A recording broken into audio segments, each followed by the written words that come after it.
Deus é tão bom que me deu motivos pra sonhar. Deus é tão bom que enviou Jesus pra me salvar.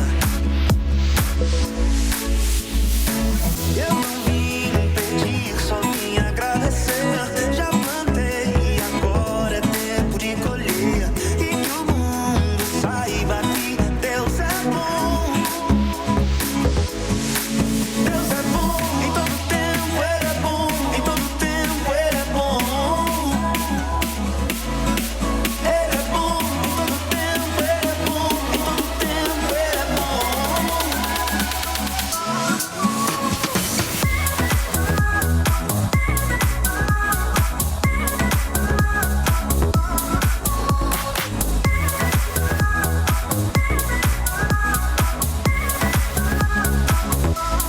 Deus é tão bom que me deu motivos pra sonhar. Deus é tão bom que enviou Jesus pra me salvar. Eu não vim pedir, só vim agradecer. Já plantei e agora é tempo de colher. E que o mundo saiba que Deus é bom. Eu não vim pedir, só vim agradecer. Já plantei e agora é tempo de colher. E que o mundo saiba que Deus é bom.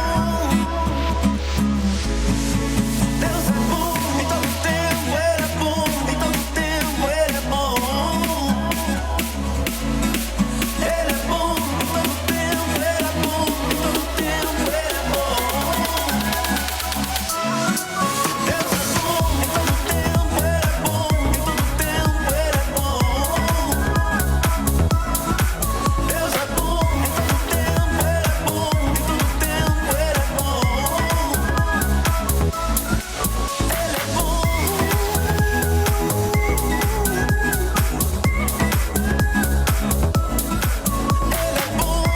é bom. Boa, garoto. Deus é bom. É, a produção gosta dessa música aí.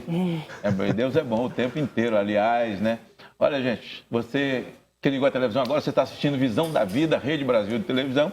E a gente está de volta aqui com meus convidados, Carlinho Félix, com o Juninho, com o Fabi e com a vereadora Janaína, lá de Praia Grande. Nós estávamos falando do drama das drogas, esse malefício e que é o adubo da violência do país. Como é que é o drama das drogas lá no seu município, Janaína? Então, lá como é uma cidade litorânea, tem praia, né? Óbvio. Então, as pessoas migram de outras cidades para lá. A gente vê, outros municípios pegam um ônibus e colocam ali, Sim. tiram eles à força e jogam lá na Praia Grande. E, na verdade, o poder público é sempre culpado. Na internet, eles falam, cadê os vereadores que estão deixando essa gente na rua? Olham as pessoas não mais como pessoas quando você culpa o poder público. Você está olhando eles como uns bichos que você quer que tira dali. E aí o que eu penso disso? Lá o prefeito criou um abrigo e vai abrir licitação para a igreja administrar, que ele fala o único que vai ter condição de administrar isso para tirar eles da rua é através da igreja. É porque, na verdade, não é obra social. É isso que as pessoas têm que entender. Isso é sacerdócio. Isso é ministério. Você precisa ter chamada, porque droga é demônio. E tem um fato que eu gostaria de contar. Antes de eu ser vereadora, eu estava em Portugal, quando meu marido jogava futebol lá. Aliás, sua esposa aí joga do futebol. Você jogou no Mengão, né? Eu jogo no Flamengo e lá em Portugal, no Boa Vista. Como é o nome dele? O Wellington. Ah, Você conhecia, conheci, claro. Santos, Eu lembro dele no jogou Flamengo, no porque Santos jogou no Santos. Foi vice-campeão brasileiro no Santos e campeão português no Boa Vista. O técnico lá era Jesus também? Foi Jesus mesmo. Foi Aquilo ali com ele? Foi ele que deu a vitória, não Jesus. Mas o Mengão foi ele, tá com Jesus duas vezes, né? E lá em Portugal, ele estava concentrado. Eu saí da igreja numa quarta-feira, eu morava na Avenida Boa Vista. E tinha um morador de rua que morava em frente ao mercado Pingo Doce. Morava não, ele ficava na rua para pegar dinheiro e comprar droga.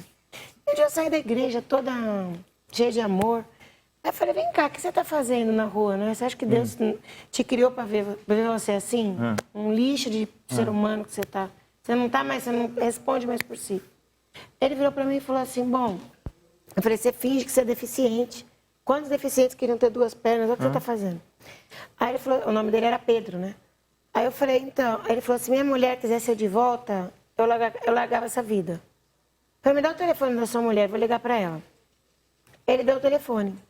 Aí eu liguei para ela, ela não quis nem saber, desligou na minha cara. Quero saber, ele acabou com a nossa casa, vendeu tudo. A mulher estava muito magoada. Aí voltei no dia seguinte, eu não falei para ele. Eu falei, olha, eu não consegui falar. Dá o telefone da sua mãe, que eu vou tentar falar com ela, vou falar com a sua esposa. Falei com a mãe desligou, não queria mais saber. Aí eu deixei meu telefone. Essa mulher me ligou depois de 2 dias. Falei, olha, ele é teu filho, lembra dele quando ele era bebê? Lembra quando ele era criança? Onde que ele se perdeu? E falei de Jesus para ela, que é o único que podia salvar. Que ele queria o amor de uma mãe, o amor da mãe poderia conduzi-lo. Enfim, essa mulher foi lá, me ligou, ela estava na esquina da minha casa para ir até lá com ele.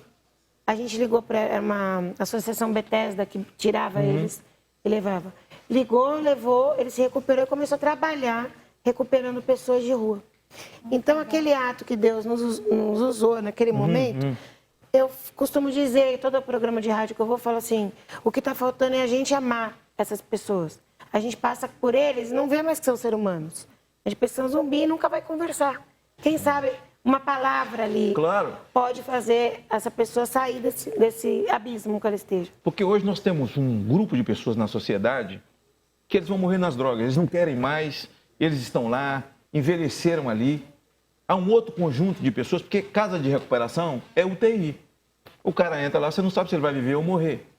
Tem muita gente abrindo casa de recuperação como se fosse uma obra social.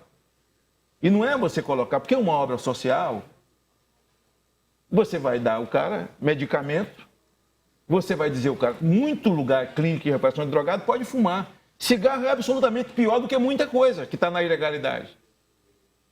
Então eles não sabem o que é a destruição. O cara, quando é liberto, a recuperação do caráter dele, isso pode acontecer. Mas remédio não faz recuperação de caráter. E remédio não leva ninguém à libertação. Então, não é obra social. E há uma coisa a se fazer que é a prevenção. Aí eu pergunto o quê? Aí entra o poder público, sim, na prevenção. Gerir políticas públicas. Quando Fernando Henrique criou a Senad, Secretaria Nacional Antidroga, criou para gerir políticas públicas para o país de prevenção. Depois ele deixa o governo e virou o arauto da legalização das drogas. Ele é o pregador da legalização das drogas no Brasil, esse cidadão com a idade que ele tem. Né? Acho que para não sair da mídia, ele inventou esse discurso de legalização de droga. Agora, a minha pergunta é, existe no seu município um trabalho de prevenção via escola? Porque, na verdade... Não tem mais. Casa de pai, escola de filho. Escola não educa ninguém. Quem educa é pai e mãe. Escola abre janela para o conhecimento.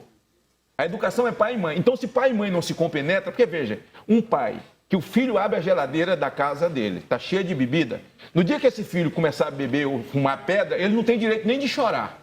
Ele não tem direito nem de chorar, porque o filho é fruto daquilo que viu. Porque uma criança, no primeiro 1000 dias da vida dela, é aquilo que a Bíblia diz, ensina a criança no caminho que devem andar, as bebidas estão lá tudo fechadinho, mas a gente não bebe, é só enfeite, é porque a gente tem aqui como se fosse essa adega nossa, é só de enfeite. Ah, tá certo. Mas não quando seu filho ganhar a rédea que ele for para a rua, lá na rua ele abre. Então, esse tipo de coisa que a gente tem que ensinar para a sociedade, hoje teu filho abre tua geladeira, está cheia de bebida. E eu conheço gente que põe a Bíblia debaixo do braço e esconde caixa de cerveja debaixo da cama.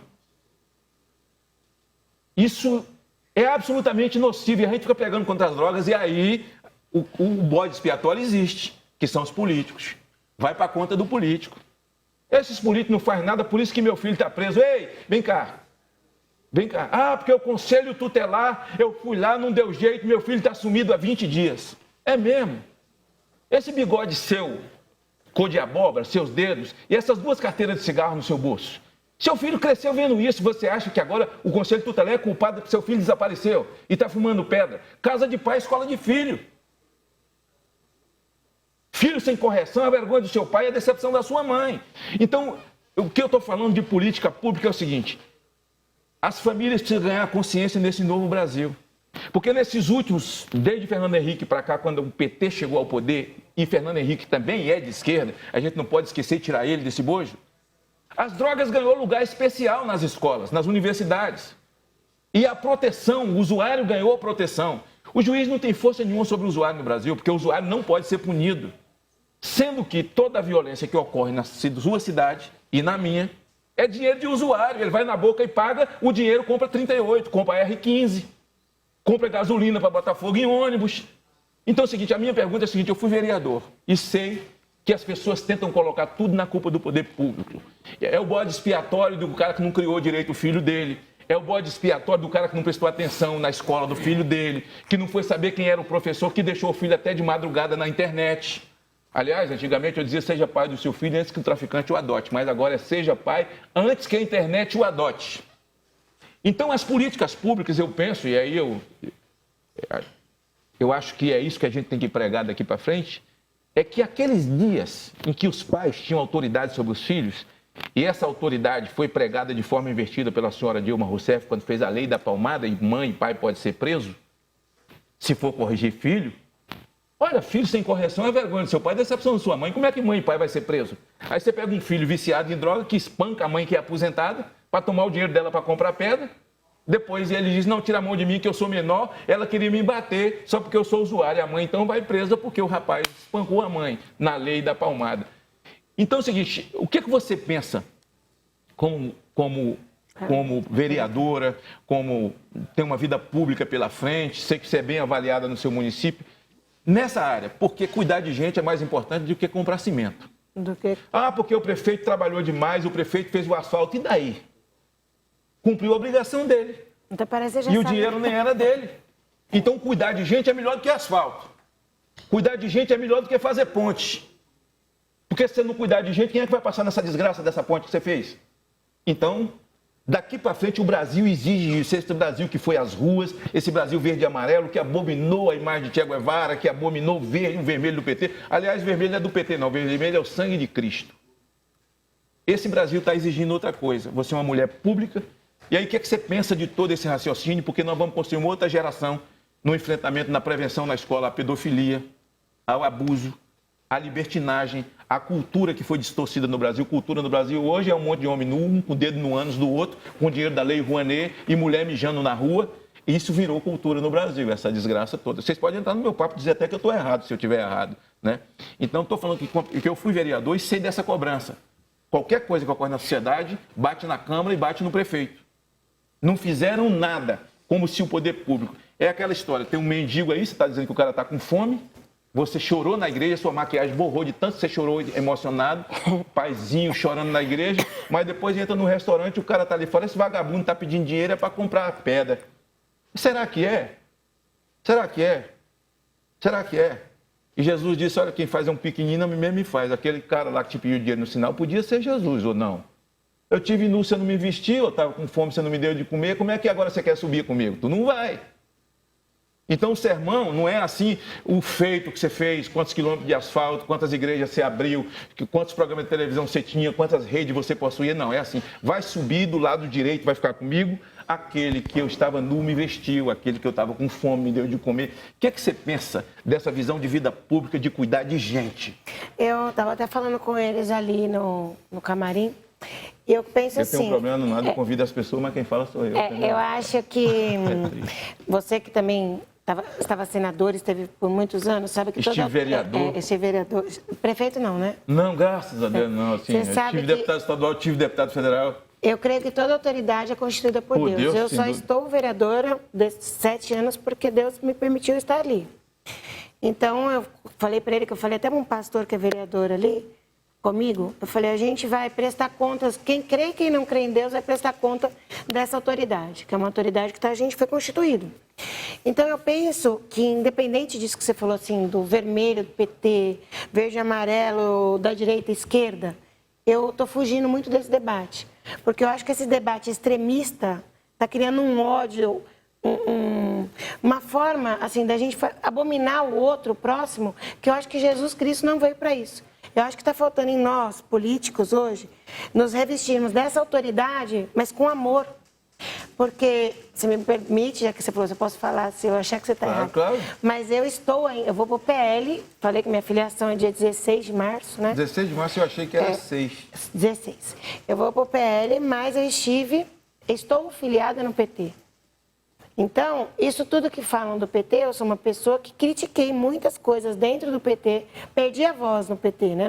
Não consegui mais colocar as minhas ideias. Eu, no 4º Congresso, quando você estava defendendo para não apoiar a Dilma, lá em 2010, lembra? O Lula? Não, era a Dilma em 2010. Não, Era foi José de Dilma e Alencar. Temer. José de Alencar. Não, Dilma e Temer. Não, eu não... 2010, ali eu não- 2014. Foi... Você era candidato a presidente. Não. Da República. É. Ah, tá. Eu coloquei o meu nome e fui rifado. Foi rifado. Não? Foi rifado, Então, claro. Eu tinha que ser rifado. E aí, eu, no 4º Congresso, quando foram defender o plano de governo da Dilma, eu era delegada nacional e eles estavam defendendo a descriminalização do aborto. Eu era delegada e falam que delegado é cara crachá, você só levanta. Eu levantei contra a descriminalização. Não porque eu não acho que a pessoa...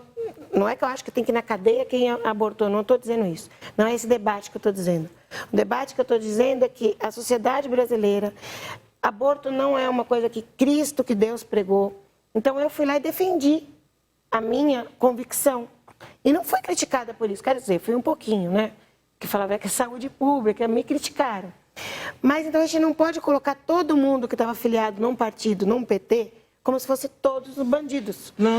E nem todo mundo que é da direita, que é do Bolsonaro, que é da família de milícia, a gente vai falar que é tudo bandido. Então a gente tem que pensar bem e ver para que estamos na política. Mas a colocação não é bandido. A colocação é de quem produziu a destruição nacional da moral pública, da moral das crianças, da moral do ensino, do psicológico e do moral das crianças. E aqui quem está falando é o cara que desatanizou o Lula no primeiro mandato dele no Brasil, no segundo turno. Mas então, assim, como que a gente vai pregar isso na escola se fazem um movimento de escola sem partido? E eu não estou falando de partido. Eu estou falando de educar na escola que não pode usar droga, explicar o que é droga, explicar o que é doença. Mas isso é em casa. A escola, o professor de geografia tem que ensinar geografia. O professor não pode ser um sujeito politizado, doutrinado, para que ele possa doutrinar meu filho. Nós somos uma cultura judaico-cristã. Na minha época, Magda, a polícia entrava na minha escola, na minha classe, e explicava tudo o que era droga, a pena de cada droga, eles explicavam para nós. Eu continuo fazendo isso no Brasil inteiro. Eu acho que a polícia deveria entrar ainda na escola. A minha vida inteira é palestra de escola. Mas a minha história de recuperação de drogado me ensinou. E eu sou o autor da lei, da proposta de escola sem partido, que foi arquivada, pediram o arquivamento e o relator foi Cristóvão Buarque. Eu também acho que não tem que ter partido em escola, não, viu? Acho que o PCdoB tinha que estar proibido de entrar em escola, por exemplo. Mas o que eu estou dizendo a você não tem nada a ver com partido. O que eu estou dizendo é o seguinte, o Brasil militou em si. O país é cristão, essa é uma nação católica, a maior nação católica do mundo. Essa é uma nação de evangélicos, uma nação de espíritas, esse país. Isso nos converge, eu disse. Doutrinariamente, nós somos... Pouca coisa nos separa, cada qual dará conta de si diante de Deus. Mas como cristãos, defensores da vida, a nossa luta, nós somos pró-vida, nós somos contra o aborto, nós somos contra a ideologia de gênero. A única coisa que nós devemos às pessoas é o respeito, que é a regra da boa convivência. Mas o meu senão é porque nos últimos 20 anos eu acompanhei de perto todas essas posições que destruíram o país. Por que essa nação toda foi para a rua? Você pega gente da minha geração, gente da geração das minhas tias, que é a geração da minha mãe, foi para a rua chorar, lembrar da escola e lembrar do hino nacional.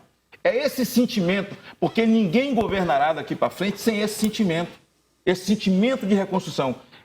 O país ficou todo de um lado, esse país cristão está todo de um lado, dizendo, olha, nós queremos exercer cristãos que nós somos. É isso que nós queremos exercer na escola, nós queremos exercer isso nas ruas. E nós queremos que nos respeitem. Que respeite os nossos valores, a nossa fé, os nossos princípios.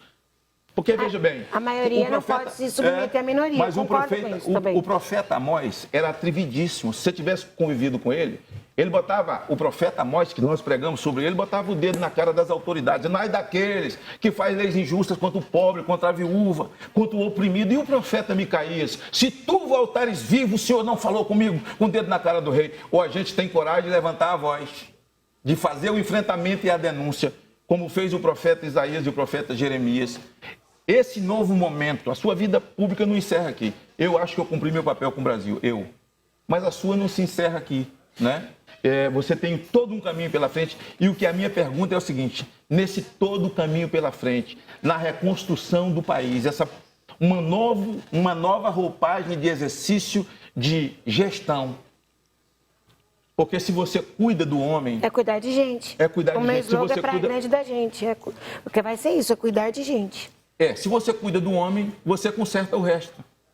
Mas aí a gente tem que começar na primeira infância.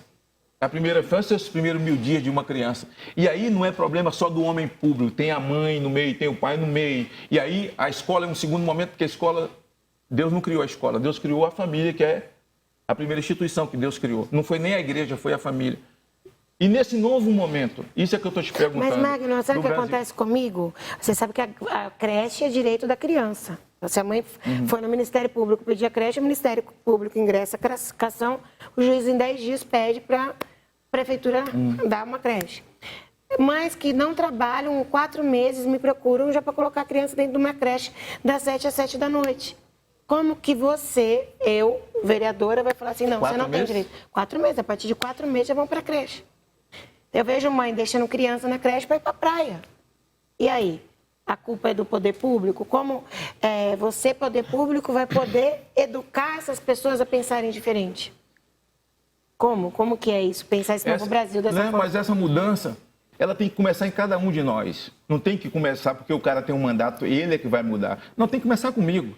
A mudança começa comigo, começa com você, dentro da sua casa. Se nós queremos esse novo momento, é uma contribuição geral. E, na verdade, o bode expiatório é o político. É isso que eu estou colocando. É isso mesmo. Mas sua visão, você é mãe, né? Você é mãe. É cuidar de gente, você é família. Esse novo momento, ou a gente pensa dessa forma, que os valores da fé nesse país, os valores da fé sejam respeitados, o valor da vida seja respeitado nesse país. Olha, quem quiser seguir seu caminho, que siga. Mas essa sociedade, maioria absoluta de cristãos, não são obrigados a engolir nada disso. Siga seu caminho, a regra da boa convivência é o respeito. E nós respeitamos. E essa sociedade pede para ser respeitada. Eu acho que esse novo momento de vida pública no Brasil, eu tenho viajado o país, tenho feito palestra no país, esse novo momento não comporta um outro procedimento, senão esse entendimento de que nós precisamos preservar os valores. Se você não preservar os valores, é como cuidar de criança. Criança é o futuro do Brasil. Mentira, é falácia. Criança é o presente. Se você não cuidar do presente, você não tem futuro. Você não tem futuro. É verdade. Né? E a ação é muito pouca, se você não excede a sua humanidade, porque até como homem público, a ação de um vereador é muito pequena. Ele tem 2 funções, de fiscalizar e de legislar. Legislar, né? Tem total limite constitucional, você sabe. Tem limite constitucional. Quer dizer, ou você fiscaliza ou você não consegue fazer nada. Exatamente. E muitas vezes, se você fiscaliza, você arruma inimizade com todo mundo. É o que você acontece, arruma inimizade com o executivo não te ama, porque ele não quer ser investigado, ele não quer dar informação, né? E ele acha o seguinte... E aí, eu, quando fui vereador, um cara falou comigo, olha, eu levo muita fé em você porque eu votei em você. Porque tem 3 tipos na Câmara. Eu falei, quais são? Ele falou, tem o vereador, o vereador e o variador. Eu falei, como é que é isso, cara? Ele falou, o vereador é aquele que sabe o que é. Conhece o seu papel, exerce o seu papel sem medo. O variador é aquele que vive variando. E o vereador é aquele que vive agarrado na virilha do prefeito. Esse é o subalterno. Lá tem vários. Então, lá quase todos. Então, você exerce isso, e eu fui vereador assim, né? Assim, assintoso, sabe? Inconformado, sabe? Com a natureza do profeta Amós, sabe? E partindo para cima com muita consciência, sempre foi da minha natureza. E a sociedade espera sempre que o homem público seja assim. Mas, Magno, sabe qual é uma ideia que você pode falar nesse novo Brasil? Que eu acho importantíssimo. A igreja, porque a igreja foi quem elegeu o presidente Bolsonaro. Eu acredito nisso. A igreja e o povo brasileiro. Os cristãos. Mas eu digo a igreja porque é o povo de Deus. Eu dentro de mim é a igreja. Os cristãos, né? Povo de Cristo. Eu acho que a igreja teria um papel fenomenal, porque se a escola não pode debater mais política, não ensina política no sentido qual é a função do poder legislativo, executivo e judiciário, a igreja deveria começar a ensinar isso para o povo. Sabe por quê? Porque o povo vai numa Câmara Municipal, e você sabe disso, vai lá no vereador e vai pedir para pagar conta de água, pagar conta de luz, conta de gás, pedir favor pessoal para passar na frente, furar fila no seu desespero. Tirar a multa do carro. Tirar a multa. Se você ensinar isso, se tiver uma educação dentro de uma igreja para o povo que está querendo mudança... Esse é o momento. Realmente, eu acho que a gente vai ter a transformação. É quando os líderes Porque deixarem... daí vai parar de ter a corrupção. Porque daí o político... Como que o político, ganhando subsídio, vai conseguir bancar essa conta de água, de luz, de telefone de todo mundo? O que você está falando dinheiro é vem da correto. onde? Da Lava Jato. O que você está falando é correto. Os nossos Isso líderes... é Lava Jato. Os nossos líderes vão lá e faz conluio com corrupto. Vai lá e vende a alma da igreja para um prefeito corrupto, para um vereador corrupto. Bota no altar, o cara chega lá da paz do Senhor, da paz da senhora, porque ele não sabe nem que a paz do Senhor é a paz do Senhor. Eu estava falando isso para eles. Entendeu? Eu me afastei da igreja por conta disso, de ver pastor vendendo o povo da igreja para político. Mas não afasta, não. Ah, mas isso é triste. Enfrenta, olha. O sujeito com a boca, é bom pro pastor com a boca perfumada de álcool. Afasta as pessoas. Com a boca perfumada de álcool, com nicotina e alcatrão. Sobe no altar, recebe o microfone e dá a paz do Senhor, bêbado, dá a paz do Senhor. Eu já vi isso. Mas ele nomeou a nora do pastor, subsecretária, né? O padre virou secretário. Foi isso que o profeta Micaías denunciou. Prende esse profetinha, conversador, bota na masmorra, prende. Ele, você vai me prender, mas eu continuo falando a mesma coisa. Ele denunciou Você vai isso, morrer. Né? Denunciou tudo. É essa coisa. Quando Paulo diz, não vos conformeis com esse mundo, mas transformai-vos. E quando eu falo da inconformidade. E essa gente tem conta para pagar com Deus, sabe? Essas crianças abusadas, sabe? Tudo isso que ocorreu no país. Agora, você está corretíssima. E nesse novo momento não adianta, porque nós desafiamos Dilma do poder, fizemos impeachment, a gente foi para a rua, explodiu a ponte do viés ideológico, agora a eleição vem para prefeito, para vereador. Você que fez isso tudo, foi para as redes sociais, botou camisa amarela e agora tu vota num corrupto. Agora tu vai votar no vereador corrupto de novo, vai reeleger o cara de novo. Tu vai votar num prefeito corrupto, tu vai votar num candidato corrupto de novo. Cadê você? Você não estava lá batendo palma no impeachment, e agora? E agora? Agora é tua vez, é teu município. Então, esse novo momento, ó, eu vou melhorar o calor que está aqui. Carlinhos Félix, canta uma música aí, pelo amor de Deus. Senão eu já ia falar. Daqui a pouco você volta. Mas o papo tá bom demais, cara.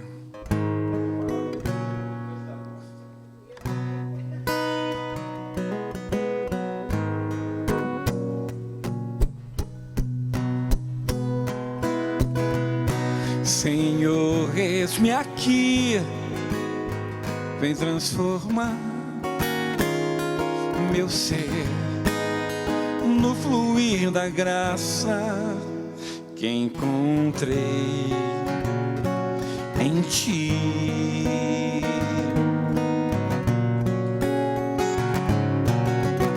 Senhor, descobri que as fraquezas que há em mim podem ser vencidas no poder do teu amor.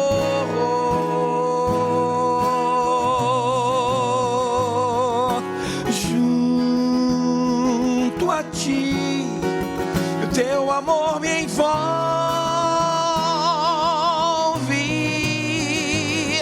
atrai-me para o teu lado estar. E espero em ti e subo como águia nas asas do Espírito, contigo voarei no poder do teu amor.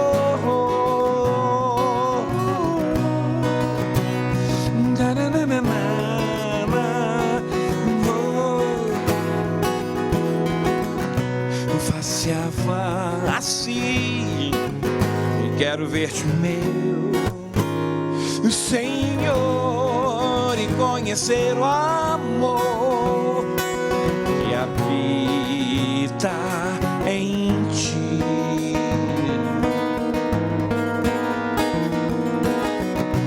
Vem em renovar minha mente em teu querer, meus dias vivos